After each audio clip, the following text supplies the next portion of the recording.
Praise His wonderful name. This morning we want to speak to you about prayer. And we're going to touch on 3 levels of prayer this morning. 3 levels of prayer. What happens when you pray and you don't get answers? Do you perceive that as rejection from the Lord?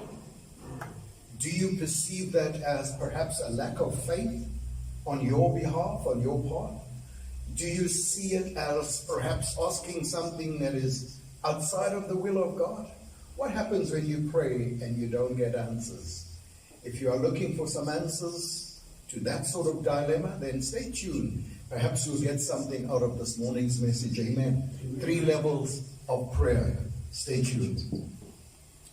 So we read in Matthew chapter 7, verse 7. Matthew chapter 7, verse 7.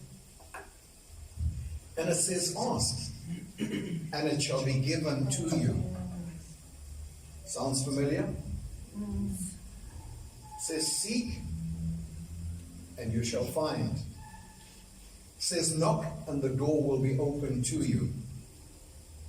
So prayer is often quoted as fellowship with God, communicating with God, expressing your emotions, your feelings, whatever's going on in your heart. Prayer is seen as communicating that to God. It's communicating with Him, it's talking to Him, it's relating to Him, etc., etc. But when Jesus says that we should ask in prayer, to ask means to make a petition of someone. Now, how many of you have ever been to a supermarket, the little deli, the little cafe around the corner from where you live, work?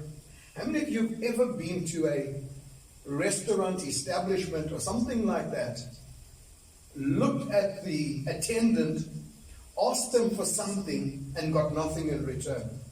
And you turned around and just walked out. Has that ever happened? It's never happened.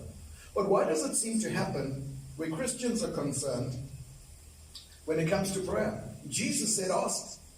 And what did He say? It will be given. There's the promise. The condition is to ask. The promise is it shall be given. Amen. So what's the problem? Other religions pray faithfully, sometimes 3 times a day. But they do it in the belief that their God's going to answer them. Come on, can I talk to Christians and believers? What seems to be wrong with Christians and the Christian God? The one who told us to pray, it says, ask and it shall be given to you. He says, seek. There's the instruction, and here's the promise, and you will find. Amen. Can we have some testimonies along those